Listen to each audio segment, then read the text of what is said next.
It says Andy sold watches, parentheses, $9. That means the watches cost $9 each. Andy sold alarm clocks, parentheses, $5. That means those alarm clocks cost $5 each at a flea market. Total sales were $287. Now, before we go on, I want to show you a way to approach this kind of problem. Anytime you see a problem in this class, it'll be from Chapter 5. Anytime you see a problem from Chapter 5 that says somebody sold two different things for two different prices, that's what I call an invoice problem. An invoice problem. And the reason I call it an invoice problem is most of us have seen an invoice at some point in our life. An invoice usually has at least 4 columns in it. It has the name of the item. It has the price that item costs. It has the quantity of how many of those items we bought. And then it has sometimes called an extension or a subtotal for that item. In other words, if somebody sells, let's say,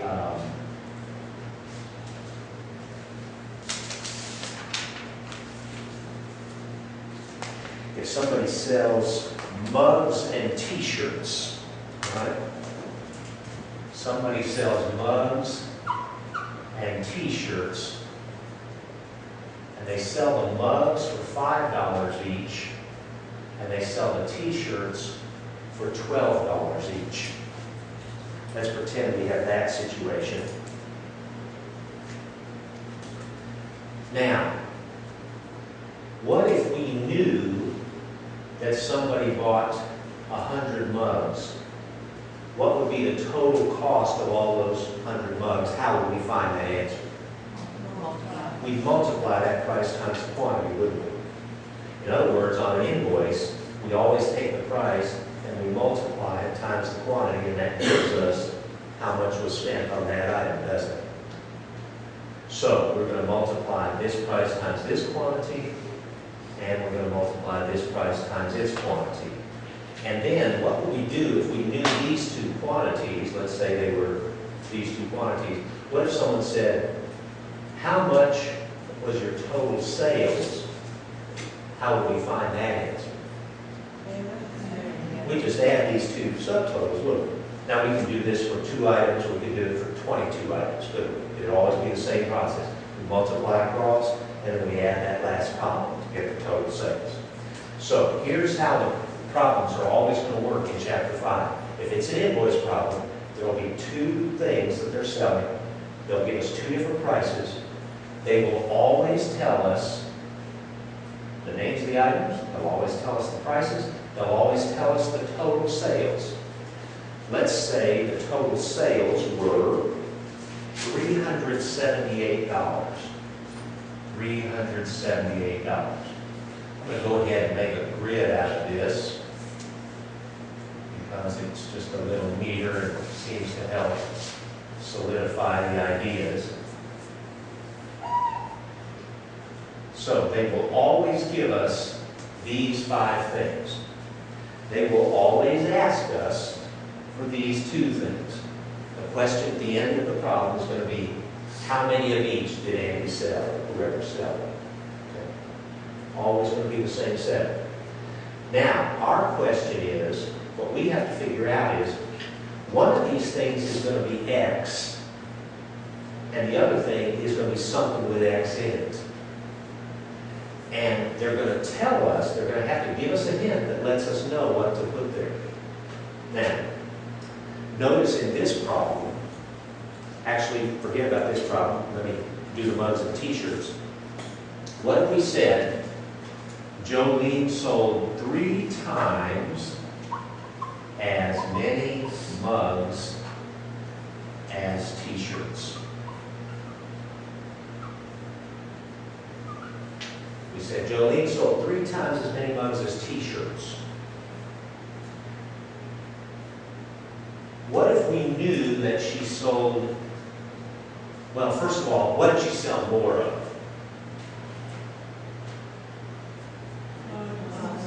sold more mugs, didn't she? 3 times as many as the t-shirts. What if we knew that she only sold 1 t-shirt? How would we figure out how many mugs? We multiply it, because times means multiply. That we multiply by 3. What if we knew she sold 10 t-shirts? We multiply by 3, and that would give us the mugs, wouldn't it? What if we didn't know how many t-shirts she sold? What if that was unknown? We'd still do the same thing to it, wouldn't we? We'd multiply by 3. And 3 times x is just 3x, isn't it? Now, we have to be careful. Let's not use x to mean times. If we want to multiply numbers together,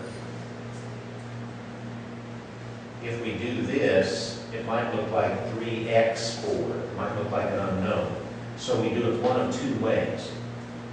We put a dot in between, or we put 1 or both of them in parentheses. Those things mean to multiply. Now, if it's a letter, we can just put them next to each other without a dot, without parentheses, and we know that 2 things next to each other means we multiply. But if we put 2 numbers next to each other, that looks like 34, doesn't it? So we always have to do this if we multiply numbers together. So we've got 3 times x and x. How does that feel? If they say, how many mugs and t-shirts did she sell, and they tell us one of them was so many times more than the other, we let x be the smaller thing, be the smaller quantity. So I say she sold 3 times as many mugs as t-shirts. That means she sold more mugs. That means t-shirts, the smaller thing. So I let that be the x, and I let the mugs be 3 times that. Now, again, pretend that these are numbers, because they are. We just don't know what they are yet. Okay? What do we do with price and quantity?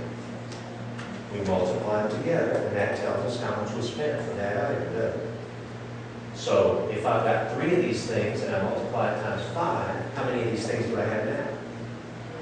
5 times 3, 15 of those x's, don't I? And if I had 1 of these x's and I multiply it by 12, now I have 12 of those x's. Okay? So here's how much I spent on mugs. Here's how much I spent on t-shirts. What do I do with those 2 numbers to get total sales?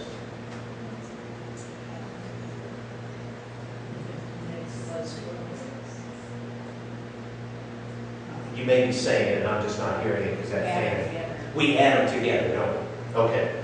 So we take this top number, add the middle number, and it equals the bottom. Okay? And that's our equation to solve. 15x plus 12x equals 378. Now for some people, depending on your background, some people will figure this out and say, oh, that's easy. I can figure that out and I can write that equation, but now I don't know what to do. Other people will be just the opposite. They'll say, oh, if you would just give me that, I'd be home free. But I'm having trouble figuring out how to get from the word problem to that. Okay? So whichever is harder for you, that's what you need to spend your time working on. So let's solve this equation. First of all, we've got 15 of these things plus 12 of these same things. How many is that? That's 15 plus 12 of those things, isn't it? And you can use your calculator if you need to. But that's 27 of those things, isn't it? So 27 of those things is 378. And we're getting real close. We don't want to know what 27 of those things is. We want to know what one of those things is. What's this 27 doing to that x? It's multiplying it. What's the opposite of that? Divide. So if we'll divide this thing by 27, oops, but we have to divide the other thing by 27, they won't be equal to each other, will they? So 27 divided by 27 is what? It's 1. And 1 times anything just gives you the anything, doesn't it? So effectively, those 27s go away, don't they? They don't affect the answer anymore. So we have 378 divided by 27, and you can use your calculator for, does that look like 14? So X is 14. By the way, if you work one of these invoice problems and you don't get a whole number, start over. It is wrong. We can't have 14.3 t-shirts that we sold. Okay, it's either 14 or it's 15. We're not going to sell a piece of a t-shirt. Yes. Is there a set rule that lets you know which one X is? Because I thought I read something on one of these, let X be the higher priced item. So how will you know what to choose? That's an excellent question. We're going to look at the other situation where we do it that way in just a minute. Okay. Whenever they say, oh, are we done? We're almost done. They asked us how many mugs did they sell and how many t-shirts did they sell.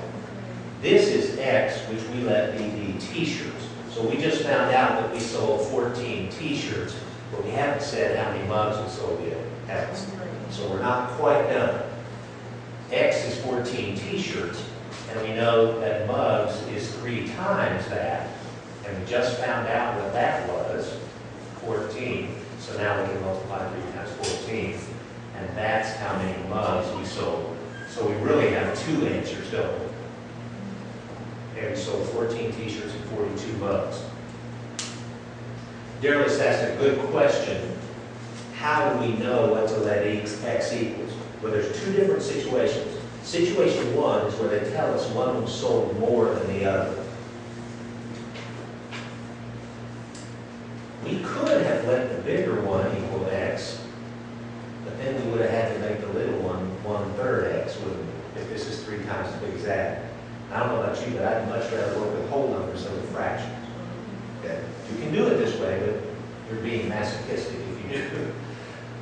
So, when they tell us one of them sold more than the other, we let X be the smaller quantity, and whatever times X that is, we let be the larger quantity. Here they told us which one was bigger. Okay? Now we're going to do it the other way, where we don't know which one's bigger. First of all, any questions about this so far? All right, now, the nice thing about invoice problems is we can check our answer. Anytime we solve an equation, we can always check our answer. But in this case, we can more easily check our answer because there's a whole lot of numbers where one of them is 3 times as big as the other, aren't there? 10 and 30, 1 and 3, 3 and 36. How do we know that these are the right ones? Well, let's put them in here. If t-shirts sell for $5 and we bought 14 of them, how much did we spend on t-shirts? 14 times 5. So how much money did we spend on t-shirts? $70. And if we spent $42, no. You got it backwards. Do I have it backwards? 42 mugs are $5. Oh, yeah, thank you. Yes, my bad. Thank you. T-shirts are $12. As I was looking at that, I was saying, this isn't going to work out right. Okay, what's 14 times $12? 140 plus 24? 28? 168? Does that sound right? Somebody punch me. Yeah, Joyce 168. 168. So we spent 168 on t-shirts. I'm doing something that I tell students not to do. You should never write small.